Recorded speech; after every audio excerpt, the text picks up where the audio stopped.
స్తోత్రములు.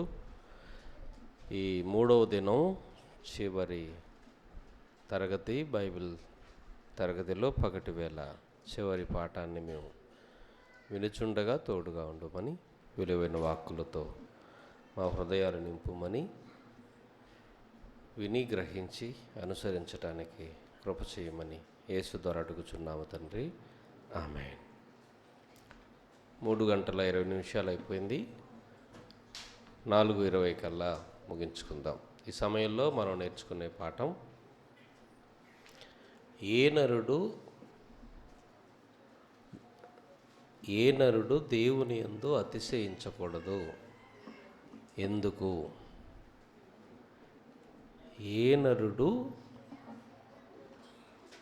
అతిశయించకూడదు, లేదు అంటే ఏ శరీరియు అతిశయించకూడదు. ఎందుకు? ఏ శరీరియు అతిశయించకూడదు ఎందుకు? ఈ మాట 1 కొరింథీయులకు రాసిన పత్రికలో 1వ అధ్యాయంలో 27వ వచనంలో ఉంది. ఈ వచనమే మన పాఠ్యాంశం. ఒకసారి కొరింథీయులకు రాసిన 1వ పత్రిక 27వ వచనం 1వ అధ్యాయాన్ని చదువుకుందాం. ఇందాక చెప్పానుగా, కొంచెం చెప్పగానే చదివి మాకు హెల్ప్ చేయండి. కొరింథీయులకు రాసిన 1వ పత్రిక 1వ అధ్యాయము 27వ వచనం. ఏ శరీరియు దేవుని ఎదుట అతిశయించకుండునట్లు అన్నాడు. చూడండి, ఏ శరీరియు దేవుని ఎదుట అతిశయించకూడదు. అతిశయం అనంటే గర్వం. గర్వానికి ఉన్న మరొక పేరే అతిశయం.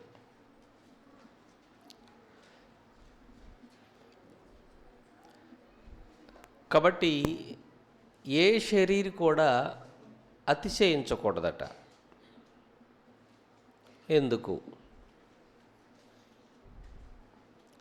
అతిశయం అన్న మాటకి అర్థం గర్వం అయితే, ఏ శరీరియు అనంటే మనమంతా శరీరులం, సర్వశరీరులు అంటే మనమే. శరీరంలో నివసించే వారందరూ శరీరులు అని పిలువబడుతున్నాం. మనము శరీరులం, రక్తమాంసాలు శరీరాన్ని ధరించుకొని ఈ బ్రతుకులో జీవిస్తున్న వారమే. దేవుడిచ్చిన జీవిత కాలంలో శరీరాన్ని ధరించుకొని బ్రతుకుతున్న వారమే. కాబట్టి శరీరంలో ఉన్న ఏ మనిషి కూడా అతిశయించకూడదట. ఒకవేళ అతిశయిస్తే ఏ శరీరియు దేవుని ఎదుట అతిశయించుకుండునట్లు, చదవండి, జ్ఞానులను సిగ్గుపరుచుటకు వెర్రివారిని ఏర్పాటు చేసుకున్నాడు.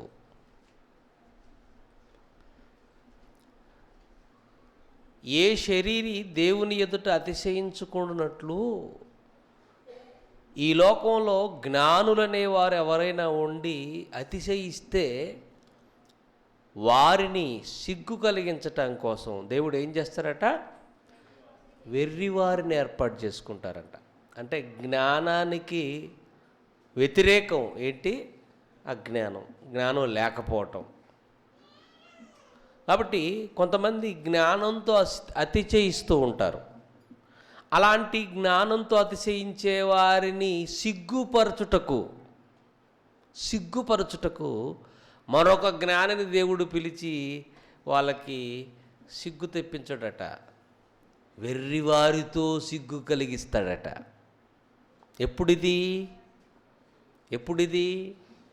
శరీరంలో ఉన్న ఏ వ్యక్తి అతిశయించినా దేవుడు చేయబోయే పని ఏంటంటే, నువ్వు జ్ఞానాన్ని బట్టి అతిశయిస్తే వెర్రివాడితో నీకు సిగ్గు కలిగిస్తా అన్నాడు దేవుడు.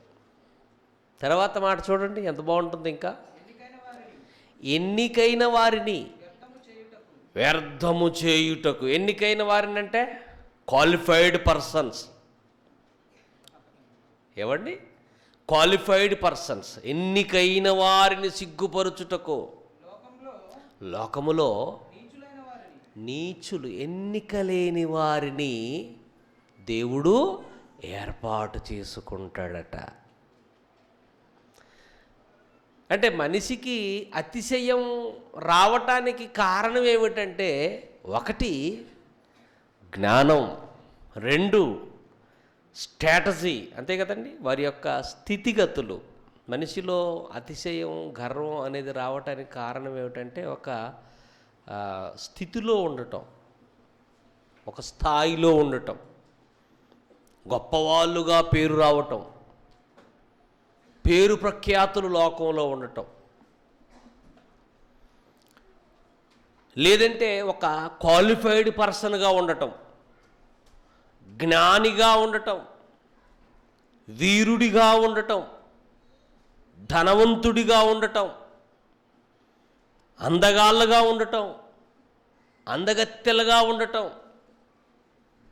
ఉద్యోగాలతో స్థిరపడి ఉండటం, వ్యాపారాలతో స్థిరపడి ఉండటం. ఇవే కదండి కారణం. మనిషి ఎగిరిపడటానికి కారణం ఏమిటంటే వారి యొక్క స్థితిగతులే. ఎవరైనా ఒక పిచ్చోడు, ఎర్రివాడు ఎవడో మాట్లాడుతుండగా హెరడా పోరా అని అంటాడు తెలియగలవాడు. మాట్లాడమాకరా నువ్వు, నీకేం తెలుసురా అంటాడు. ఇంత గర్వంగా, ఇంత అతిశయంగా మాట్లాడటానికి కారణం ఏంటంటే నేను జ్ఞానిని అని. నీకేం తెలియదురా వెర్రోడా అని అతన్ని తృణీకరిస్తూ మాట్లాడుతున్నాడంటే ఇతను తెలివైన వాడని ఆయన అర్థం. కాబట్టి ఏ శరీరయు దేవుని ఎదుట అతిశయించకుండానట్లు జ్ఞానులను సిగ్గుపరుచుటకు లోకములో నుంచి వెర్రివారిని, ఎన్నికైన వారిని సిగ్గుపరుచుటకు నీచులైన వారిని, తృణీకరించబడిన వారిని, ఎన్నిక లేని వారిని దేవుడు ఏర్పాటు చేసుకున్నాడు. మనిషికి ఏమీ లేనప్పుడు అణిగిమణిగి ఉంటాడండి. ఏమీ లేనప్పుడు అణిగిమణిగి ఉంటాడు. కొంచెం ఏదో తన జీవితంలో కలిగిందనుకోండి, ఇక అలానే ఎవరు పట్టుకోలేరు. ఇక్కడ మనం చాలామంది ఉన్నాం. ఇక్కడ మనందరి ఆర్థిక పరిస్థితులు ఒకేలా ఉండవు, మన కుటుంబ పరిస్థితులు ఒకేలా ఉండవు కదా, మన స్థితిగతులు ఒకేలా ఉండవు. ఇక్కడ ఉన్న వారిలో ఒక్కొక్కరిది ఒక్కొక్క రకమైనటువంటి స్థితి, స్థాయి. అవునా కదా? ఆర్థిక పరంగా చూసినా, లోకపరంగా చూసినా, జ్ఞానపరంగా చూసినా, స్థాయి పరంగా చూసినా. అయితే ఇక్కడ మనం నేర్చుకోవాల్సింది, తెలుసుకోవాల్సింది ఏంటంటే, నువ్వు ఏ పొజిషన్లో ఉన్నా, నీ స్థితి ఏదైనా, నువ్వు జ్ఞానివైనా అజ్ఞానివైనా, నువ్వు మేధావివైనా నువ్వు మేధావి కాకపోయినా, నువ్వు గొప్పవాడివైనా గొప్పవాడివి కాకపోయినా, ఎట్టి పరిస్థితుల్లో శరీరంలో ఉన్నంతకాలం ఏ శరీరి అతిశయించకూడదు. దానికి కారణం ఏమిటి అని మనం ఆలోచించినప్పుడు, అసలు మనకి ఈ స్థితినిచ్చింది ఎవరు? దేవుడండి. దేవుడే మనల్ని ఈ స్థితిలో పెట్టాడు. అవునా కదా? మనం చాలాసార్లు చదువుకున్నమాట. ఇర్మియా గ్రంథం 9వ అధ్యాయం 23వ వచనం. ఇర్మియా గ్రంథము 9వ అధ్యాయము 23వ వచనం. జ్ఞాని, యెహోవా ఇలా సెలవిస్తున్నాడు, జ్ఞాని తన జ్ఞానమును బట్టి, సూర్యుడు తన శౌర్యమును బట్టి అతిశయించకూడదు, ఐశ్వర్యవంతుడు తన ఐశ్వర్యమును బట్టి అతిశయించకూడదు అన్నాడు. చూడండి, అంటే ఇక్కడ మనిషి ఏ స్థితిలో ఉన్నా, జ్ఞానైనా వీరుడైన, ధనవంతుడైన, అందగా